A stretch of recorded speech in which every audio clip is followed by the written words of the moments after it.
So who are we going to focus on in this episode? Prismo, maybe?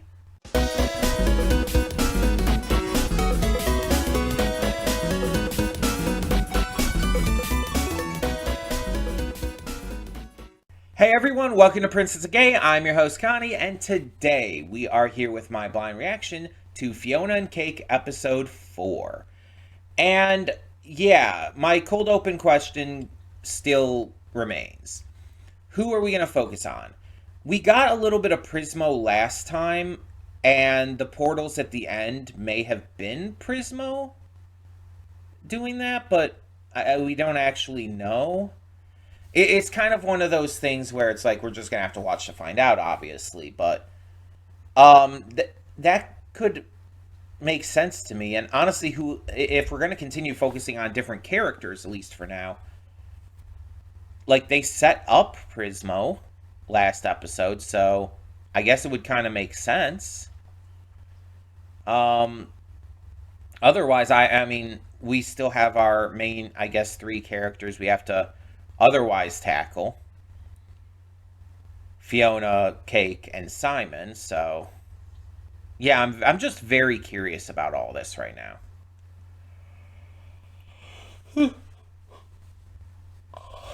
And how that's going to affect things.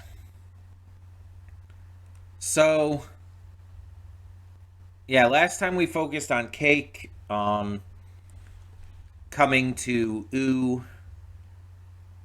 She got the voice modulator from Simon, but ended up leaving his place, got involved with a lot of other shenanigans, including a bunch of talking animals and stuff.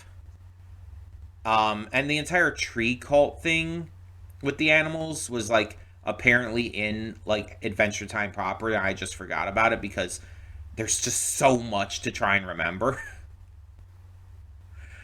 But yeah, that was fascinating, if nothing else. Cake had a little song,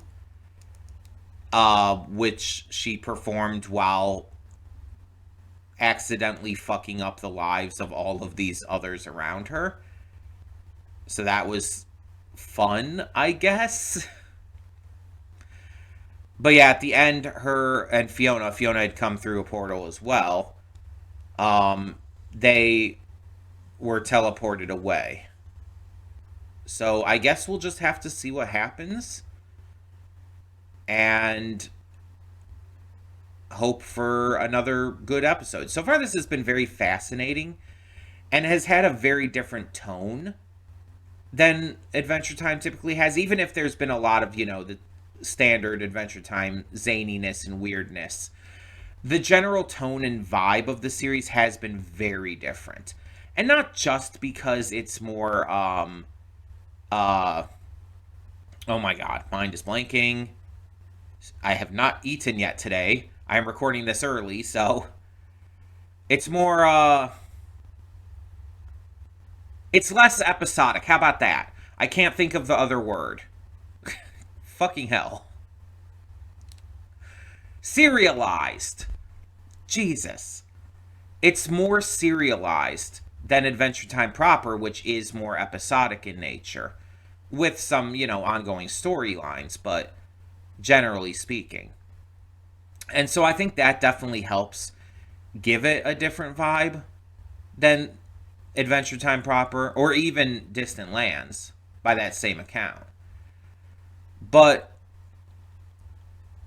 it does seem like it's just a fully different kind of series, which I appreciate.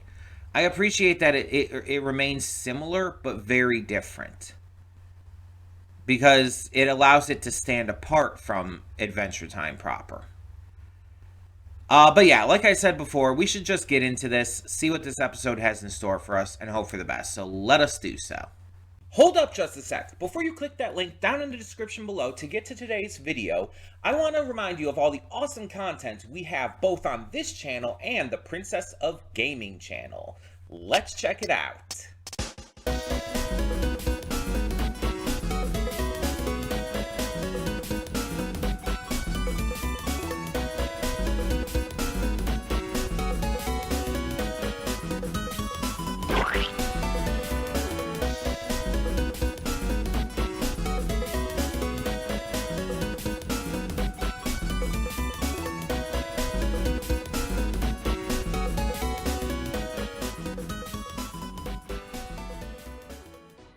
And we are back, and we'll begin with spoilers in 3, 2, 1, now. So, yeah, this was a very interesting episode. Obviously, furthered the plot a great deal. And we found out a lot of the lore of this series and just the concept of Fionna and Cake in general. So apparently it wasn't Ice King. And we knew Ice King had, had the information, put into his head or whatnot, but I don't think we knew it was Prismo. Unless I'm wrong and it did reveal that, and I just don't remember that aspect. But Fionna and Cake was a fan fiction still. That very much is still true. But they were created by Prismo. And it was just him creating an alternate universe based around Finn and Jake, who he just, liked. And so he ended up, in order to hide the universe, he put it in Ice King's head, and that's why Ice King was able to have all the dreams and everything, and was able to make his own fan fiction of Fionna and Cake within the world of Ooh. Because he saw that as just, things that came to him. So that's fascinating. And that explains why the portal was leading out of Simon's head as well. It all connected to Prismo. He did all of that. Excuse me. And we don't know how the portal opened up and allowed them to, travel through. We don't know what caused that. But, yeah. When Ice King, lost his powers because of Gulb, that apparently caused Fionna and Cake's world to shift from the standard Fionna and Cake we were used to seeing in Adventure Time to the world that we got at the start of this. So that's fascinating in and of itself too, because that means Fionna and Cake, as we know them and as they know themselves here, are fully dependent on Simon's mindset in a way. So that's fascinating. I don't think Simon's going to end up becoming Ice King again for good. So it's going to be interesting to see what happens with that. But we're also introduced this episode to the Scarab, who is a god auditor, which is a thing, I guess. And although the Scarab seems like he's going to be the main villain of the season, it's almost hard to call him a villain. Because technically he's in the right. Although he does seem salty about certain things, like never being invited to parties and stuff. Technically speaking, he's kind of in the right to go after, these criminals and, in this case, Prismo for, literally breaking the rules and all. Also, I want to know who Prismo's boss is. Who is, the god of the gods, basically. But yeah, it's always kind of interesting when you see a series or a movie or game or whatnot where the villain is technically in the right. Where the villain is technically correct. And I'm not talking about a show or a movie where the villain is a cop or something, where it's they're just enforcing the law. And so I'm not talking about something like that. I'm talking about something where the good guy, quote unquote, did something that was actively wrong, and the bad guy is literally just trying to, fix it. Because that's really what's happening here. And it's just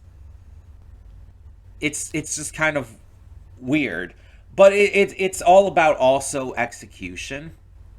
And Scarab is obviously enacting his job in a more aggressive way than probably needs to be done or should be done. So it's still the idea that this character is still the bad guy, because of how he's going about his job, rather than like the actual like specifics of the job itself. And although what Prismo did was technically illegal and wrong, well, it was technically illegal and, bad, was it really wrong? Like, what does this actually hurt? Is it just the idea that it, like, unbalances things? Because, like, it was unauthorized, yeah, but, like, what harm did it actually do? The only harm that actually came from it was, like, the crossover. But that only happened because he had to hide it. If he didn't have to hide it, if it wasn't going to be a problem, then that would have never happened in the first place. So, yeah, it's kind of weird. But there might be more of a reason for it, and we just don't know yet. I'm not going to assume things. But yeah, it's a very fascinating idea. Because, like, no matter how you look at it, it's like these people are, like, obviously in Fionna and Cake's world, all real people. They are all alive, sentient, completely real people. And you could argue all you want about whether the magical adventuring world or the world that, like, they know of is better. There's a lot of arguments you can make either way for that. But it's without question that they don't deserve to, like, just die for a mistake that someone else made. And they don't deserve to, be just wiped out of existence just because their universe wasn't meant to exist in the first place. Like, that would be so extremely, like, evil, just without question, to wipe them out. And that's the big thing that's, like, making Scarab a villain here. Wanting to basically kill Fionna and Cake. Because of something that's not even their fault in the first place. So it's like, there's no excusing that. There's also some other interesting aspects in this, like Prismo transporting Wyatt to a black and white, like, world where he, like, almost got run over by a train, but that's kind of like the entire gimmick and everything. It's like those old black and white cartoons, like, I don't know, Snidely Whiplash or something. But within it, because it's like a silent movie kind of thing, it's like all the dialogue is, like, shown on screen just in text. And Wyatt just literally said, "Fuck you, Prismo." It had "fuck" like censored with, like, the symbols and everything, but that is very directly what he said. And I've talked before with, like, the previous episodes how this series is obviously more mature and is able to get away with a lot more things because it's on streaming. And obviously they didn't go too far because they want it to still remain like Adventure Time. They don't want to, like, take it, like, way overboard. But, like, everyone knows what he said there. Also, we got to see a lot of Ice King ass in this episode. Well, I guess more specifically, Simon's ass. But there was a lot of it. And it's just like, oh, okay. Sure. Like, I mean, obviously they're not going to show his dick or anything, but, like, otherwise we got to see, like, fully naked Simon, and it's like, all right, that was a thing I wasn't expecting today. Why? Okay, sure. Why not, I guess. It just seemed like such a decision to make.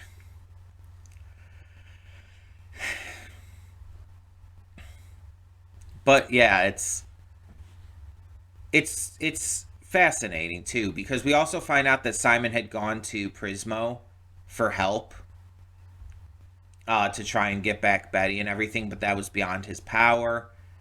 And so Simon just is kind of pissy at Prismo. Simon's kind of pissy in general, to be honest. He's like really like sad boy right now. And I mean, I get it. He gained back his, like, you know, humanity only to lose, like, the person he truly loved. Like, yeah, that's fucked. Obviously.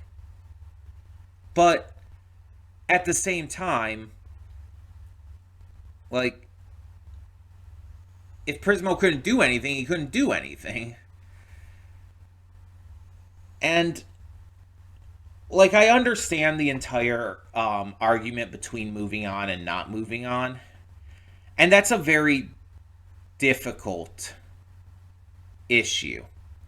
When it comes to losing someone, and I've lost family members and friends and stuff, so it's like I have experience with this. When you lose someone, it hurts. And being told to move on is something that no one ever wants to face because it feels like shit.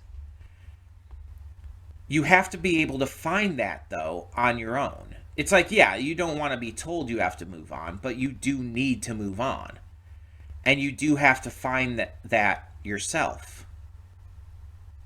Whatever that ends up taking. Because if you don't move on, if you just wallow in your sadness, it's not helping anyone. It obviously doesn't help you. It doesn't help the people around you. And it's like no one wants to see you in that misery for a number of reasons. And I'm not trying to be mean here, but it's just, it hurts everyone involved. And even a lot of people not involved. So I just really feel like Simon needs to be able to move on. And I feel like that will happen by the end of the season. But it's going to be one of those things that are tough. And yeah, rightly so. I guess we'll just have to see what happens. That's kind of what a lot of this comes down to. But all of that being said, I do want to mention, because I hadn't mentioned this yet, this is the final Fionna and Cake reaction of 2025.